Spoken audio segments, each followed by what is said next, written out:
Pemirsa apa kabar? Saya Lili Suryati akan membawakan Warta Berita PTS tanggal 10 Januari. Kemarin sore, Kementerian Pertahanan Nasional mengeluarkan peringatan nasional, menyatakan Tiongkok meluncurkan satelit melintasi angkasa Taiwan dan warga diminta memerhatikan keselamatan. Namun penggunaan kata dalam bahasa Mandarin dan Inggris berbeda. Peringatan dalam bahasa Mandarin adalah satelit, namun disalahartikan menjadi rudal setelah bahasa Inggrisnya menggunakan kata missile. Karena itu menimbulkan keresahan warga. MND pun menyampaikan permohonan maaf. Kementerian Pertahanan Nasional mengeluarkan 3 peringatan terkait peluncuran satelit oleh Tiongkok. Warga diminta memerhatikan keselamatan mereka. Ini juga pertama kalinya MND mengeluarkan peringatan pertahanan udara yang berkaitan dengan Tiongkok. Presiden Tsai Ing-wen sedang menyampaikan pidato bagi para calon legislator di Kaohsiung.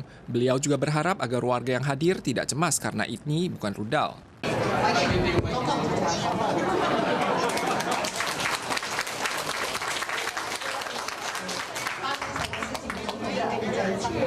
MND menyatakan Tiongkok melakukan misi peluncuran satelit dengan menggunakan roket pengangkut seri Long March. Roket tersebut melintasi angkasa wilayah selatan Taiwan tanpa peringatan dengan ketinggian di luar atmosfer. China Central Television juga melaporkan mereka telah berhasil meluncurkan satelit Einstein Probe dan merilis video peluncuran roket tersebut. MND menggunakan sistem intelijen, pengawasan, dan pengintaian gabungan untuk memahami informasi dinamika balistik dan lintasan. Berhubung peringatan bahasa Mandarin menggunakan kata satelit namun malah disalahartikan sebagai rudal setelah bahasa Inggrisnya menggunakan kata missile, MND juga segera menyampaikan permohonan maaf. 因为疏忽没有同步更新原系统用字，精准地表达发射物是卫星而不是飞弹，国防部向社会大众致歉。 Peringatan yang dikeluarkan kali ini membuat warga panik, apalagi muncul menjelang pemilu. Ada warga mempertanyakan apakah perlu dikeluarkan pada saat ini. Namun pakar menilai warga perlu diingatkan untuk memerhatikannya. Pakar tidak menutup kemungkinan bahwa Tiongkok menggunakan peluncuran satelit untuk menimbulkan keonaran di Taiwan. Jepang akan mengeluarkan peringatan nasional saat menemukan benda asing yang terbang di atas langit, agar warga lebih waspada di masa depan. Pandemi COVID-19 kembali memanas. Bertambah 515 kasus komplikasi lokal di Taiwan minggu lalu, mencatat rekor tertinggi dalam 5 bulan.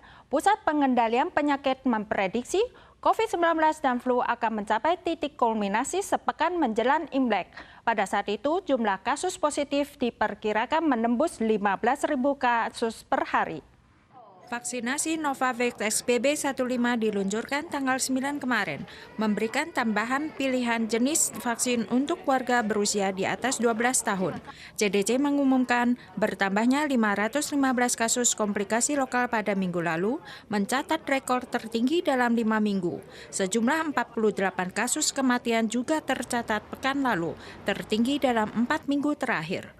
Kasus influenza juga akan terus meningkat, terutama dengan tibanya beberapa gelombang dingin yang berkelanjutan dalam 3 pekan mendatang. Diprediksi, pandemi akan mencapai titik kulminasi pada minggu di antara tanggal 28 Januari dan 2 Februari. Seorang warga membeli potongan iga babi di Costco distrik Nehu, kota Taipei untuk dimasak menjadi sup. Namun sewaktu akan disantap malah menemukan potongan pisau tajam sepanjang 1 cm tersembunyi di dalam daging dan melukai lidah putrinya. Jika diperhatikan seksama, potongan pisau sepanjang 1 cm tertancap di atas iga babi. Seorang warga baru-baru ini pergi ke Costco di distrik Nehu untuk membeli daging babi untuk dibawa pulang dan dimasak sup. Putri dari keluarga tersebut yang memakan 2 potong daging iga malah menemukan potongan pisau yang tersembunyi di dalamnya. Saking kesalnya, warga memposting di internet menyatakan bahwa Costco mempunyai masalah dalam hal pengendalian mutu. 在吃的时候就舌头被刺到，当下我看到2块骨头有刀片的时候，其实我内心真的是很生气。 Setelah fotonya diposting di internet, banyak netizen yang mengatakan bahwa potongan pisaunya sangat kecil dan mudah tertelan. Setelah itu, Costco mengeluarkan pernyataan sebagai tanggapan. Setelah pabrik memotong menjadi beberapa bagian, mengemas dan mengirim ke toko untuk dijual, diasumsi bahwa benda asing pada tulang tersebut mungkin berasal dari mata gergaji tulang. Namun dilihat dari daftar perawatan, tidak ditemukan kerusakan pada mata gergaji. Produk daging Costco ini dipotong-potong oleh pabrik makanan di Pingtung lalu dikirim ke toko untuk dijual. Departemen Kesehatan memeriksa pabrik makanan di lokasi dan tidak menemukan kerusakan pada mata gergaji, sehingga hanya dapat meminta pelaku usaha untuk menerapkan program manajemen mandiri.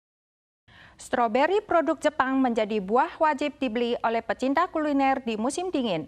Namun dalam laporan terbaru Inspeksi Perbatasan yang tidak memenuhi syarat, Badan Pengawas Obat dan Makanan mendaftarkan 5 bit stroberi dari Kumamoto, Nara, dan Fukuoka di Jepang yang residu pestisidanya melebihi standar.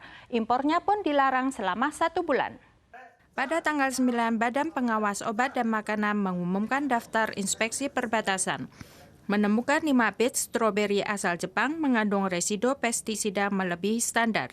Musim buah stroberi Jepang berlangsung dari bulan November hingga April tahun berikutnya.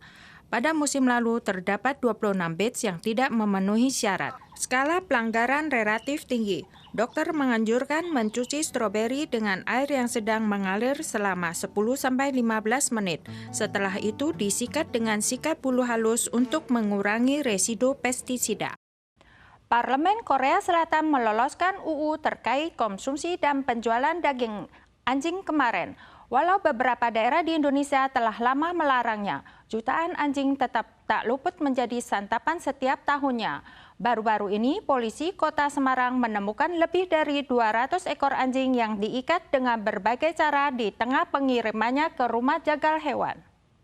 Saat bagian belakang truk dibuka, tampak setiap ekor anjing diikat dalam kantong kain dan ditumpuk menjadi bola. Hanya kepalanya saja yang tampak. Jika tidak diamati seksama, malah dikira truk ini mengangkut bungkusan sampah. Penjualan daging anjing dilarang di Kota Semarang. Namun kelompok aktivis satwa baru-baru ini menerima informasi dan memberitahu polisi terkait kasus penyelundupan dan pembantaian anjing. Saya dapat informasi pertama kali itu tanggal 23 Desember ketika salah satu follower saya dalam perjalanan dari Cirebon menuju ke Semarang. Truk ini hendak membawa anjing-anjing tersebut dari Semarang ke kota terdekat untuk disembelih lalu dijual ke Jawa Barat.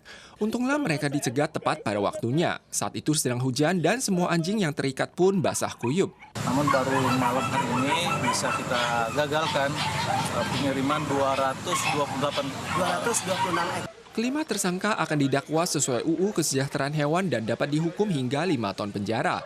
Mayoritas penduduk Indonesia memeluk agama Islam dan tidak makan daging babi. Namun Indonesia adalah salah satu dari sedikit negara yang memperbolehkan penjualan daging anjing dan kucing.